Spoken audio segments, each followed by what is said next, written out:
성경 말씀 빌립보서 3장 13절 14절 말씀입니다.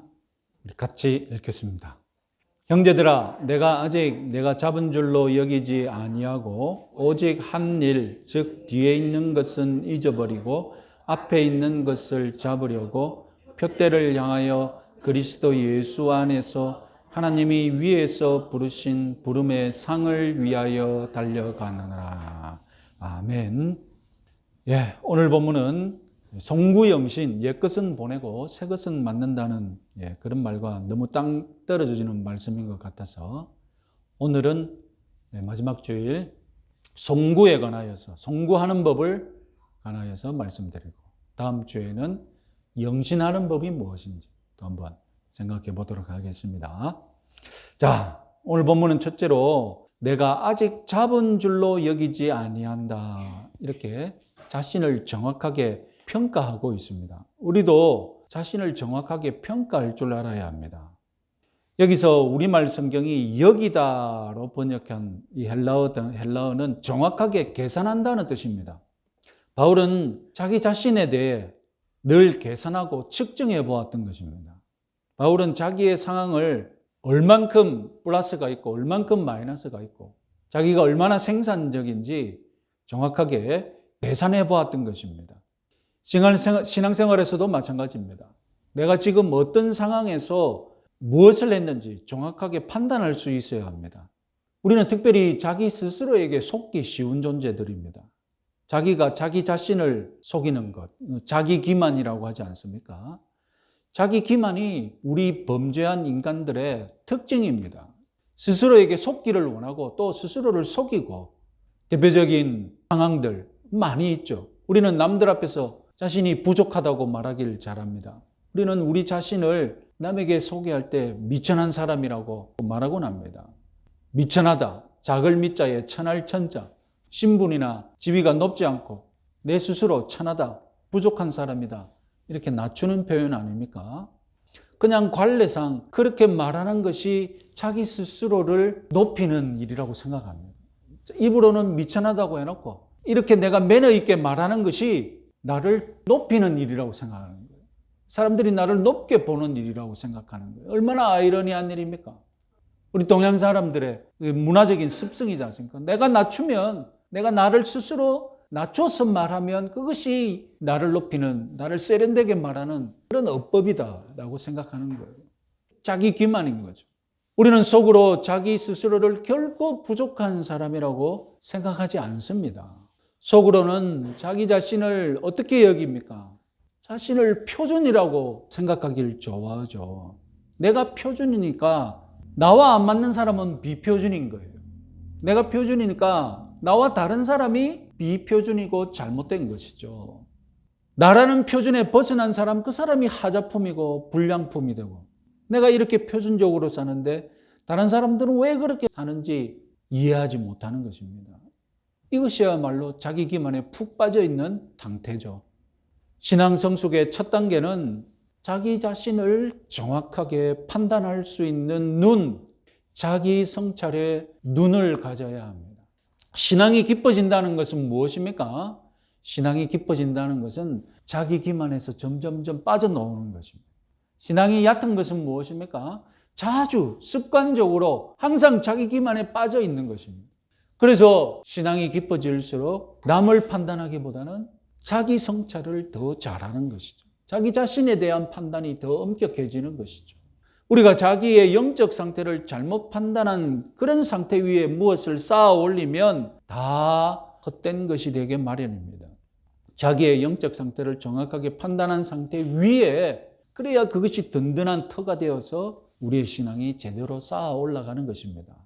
자기 자신을 정확하게 계산하고 있으면, 자기 자신을 정확하게 측정했으면 겸손할 때 겸손합니다. 그러나 무조건 겸손한 것이 아니라 자기가 나서야 할 때 또 나설 줄 압니다. 요즘 낄낄빠빠라는 말 알죠? 무슨 뜻입니까? 낄 때 끼고 빠질 때 빠진다는 말이지 않습니까? 자기 자신을 정확하게 알지 못하면 자기가 나서야 할 때 안 나서고 자기가 겸손해야 할 때 나서는 이런 반대되는 일이 벌어지죠. 눈치가 빠른 사람들, 반대로 눈치가 없는 사람들이 있습니다. 우리 신앙생활에 진짜로 필요한 것은 주변 상황을 간파하는 그런 눈치가 아니라 내 자신의 마음과 내 자신의 영적 상태를 정확하게 빨리 간파할 수 있는 그런 영적인 눈치가 있어야 합니다. 다른 사람들의 상태는 귀신같이 간파해내는 그런 눈치가 있지만 정작 자신의 신앙에 대해서는 바보같이 무감각한 그런 신앙생활을 우리가 할 수 있다니까요. 올 한 해 내가 무엇을 이뤘는지, 올 한 해 내가 내 자신의 성취가 무엇인지 정확하게 판단할 수 있는 그런 자기 성찰의 은혜가 있길 바랍니다. 그래야 내년을 정확하게 바라볼 수 있습니다. 심각하게 자신을 평가하는 것, 이것이야말로 진정한 은혜입니다. 우리에게 진정으로 필요한 은혜, 자기 성찰의 은혜인 줄 믿으시기 바랍니다. 이런 자기 성찰의 은혜가 오늘 여러분들에게 임하길 바랍니다. 자, 이렇게 자기 평가를 정확하게 한 것은 달리기로 치면 출발점에 제대로 선 것이죠. 다음 할 일은 무엇입니까? 둘째 13절 하반절입니다. 오직 한 일, 즉 뒤에 있는 것은 잊어버리고 앞에 있는 것을 잡아야 한다는 것입니다. 오직 한 일, 즉 뒤에 있는 것은 잊어버리고 앞에 있는 것을 잡아야 한다. 여러분, 이 문장에 조금 모순되는 그런 것이 없습니까? 자, 오직 한 일이라고만 소개했습니다. 그런데 바로 그 다음에 그 한 가지 일이 소개되죠. 뒤에 있는 것은 잊어버리고 앞에 있는 것을 잡아야 한다. 헬라어를 문자적으로 정확하게 번역하면 한편으로는 뒤에 있는 것은 잊어버리고 다른 한편으로는 앞에 있는 것을 잡아야 한다. 자, 무엇이 말이 안 되는 것 같습니까? 한 가지 일이라고 했는데 두 가지 일이 소개되어 있는 것 같지 않습니까? 한 가지 일이라면 뒤에 있는 것을 잊어버리던 그 일이라든지 아니면 앞에 있는 것을 잡는 일이라든지 둘 중 하나여야 되지 않겠습니까? 그런데 한 가지 일이라고 해놓고 이 두 가지 일을 다 소개해버렸어요. 무엇인가 말실수한 것 같습니다. 그런데 여러분, 다르게 생각하면 또 전혀 이상한 점이 없어집니다. 그러니까 어떻게 해석하면 되겠습니까? 뒤에 있는 것을 잊어버리는 일과 앞에 있는 것을 잡아야 하는 일, 이걸 별개의 따로 분리된 일이 아니라 하나의 연속되는 일이라고 생각하면 되는 것입니다. 가만히 생각해보면 말이 되죠? 뒤에 있는 것을 잊어버리는 일, 그리고 앞에 있는 것을 잡아야 하는 일, 이 두 가지 일은 동전의 양면과 같은 그런 일이라서 또 이 두 가지 일은 연속적으로 일어나는 일인데 딱 두부 자르듯이 여기까지 뒤에 있는 것을 잊어버리고 이제부터는 앞에 있는 것을 잡아야 할, 이렇게 확실하게 무엇인가 딱 구분되는 일이 아닐 수 있다는 것이죠. 이 둘 사이의 관계가 그렇게 딱 잘라지지 않는 무엇인가 끈끈하게 연결되어 있는 과정이라는 것이죠. 왜 뒤에 것을 잊어버려야 합니까? 앞에 있는 것을 잡기 위함입니다. 뒤에 것 잊어버리기만 하고 앞에 있는 것 잡기는 안 했다? 그럼 맨날 반성하는 꼴이 되겠죠? 반대로 뒤에 것 잊어버리기는 안 한 채로 앞에 있는 것 잡기를 했다? 그러면 앞서 말씀드렸기 때문에 반성을 안 했기 때문에 앞으로 엉뚱한 것을 잡을 가능성이 높습니다. 우리 신앙생활에서도 마찬가지입니다. 회개와 믿음, 연속되는 일이죠. 회개하고 믿어야죠. 회개와 믿음은 연결되어 있습니다. 회개 없이 믿을 수 없고 회개만 하고 믿지 않는다? 회개할 이유가 무엇입니까? 뒤에 것은 잊어버리기, 그리고 앞에 것 잡기. 한 가지 일인데 두 가지 과정인 것으로 여러분 정리하고 믿으시기 바랍니다. 자, 오늘은 뒤에 있는 것은 잊어버리기에 한번 집중해 봅시다. 오늘 마지막 주일이니까 송구의 의미를 한번 생각해 보자는 것이죠. 자, 단도직입적으로 질문해 봅시다. 여러분, 오늘 본문 읽자마자 궁금했던 건 무엇입니까?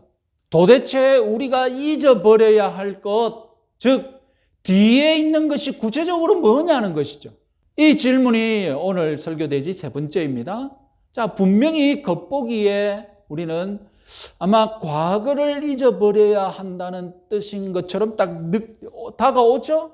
오늘 본문에서 잊어버려야 할 뒤에 있는 것, 구체적으로 무엇인지 정확하게 말해주지 않고 두루뭉술하게 말했습니다. 자, 왜 우리가 잊어버려야 할 것이 무엇인지 한번 고민해 봐야 되겠습니까? 우리에게는 잊지 말아야 할 과거도 있기 때문입니다. 우리에게 잊지 말아야 할 과거가 무엇이 있습니까? 대표적으로 하나님이 우리를 구원해 주신 그 은혜의 과거 잊지 말아야죠. 하나님의 구원의 은혜를 우리는 잊지 말고 항상 감사해야 합니다. 십자가의 은혜 잊지 말아야죠. 우리는 성찬식을 통해 늘 기념하고 또 고난주간을 통해 늘 잊지 말자고 하지 않습니까? 우리 신앙생활은 분명히 잊으면 안 되는 역사가 있습니다. 우리가 잊어야 할 과거는 무엇입니까? 분명히 우리 영적 생활의 걸림돌이 되는 것인 것 같은데, 자, 그렇다면 먼저 이 말을 한 당사자 바울에게, 바울이 잊어버린다고 했으니 도대체 그의 삶을 통해 그가 잊고 싶은 과거가 무엇일까? 한번 그걸 먼저 알아보고 그 다음에 우리에게 잊어야 할 것이 무엇인지 이렇게 한번 적용해 보는 것이 바람직하고 유익하겠죠. 자, 이런 이유로 우리는 바울이 먼저 정말로 그가 잊어버리고 싶은 뒤에 있는 일이 무엇인지 한번 생각해 보자는 것이죠.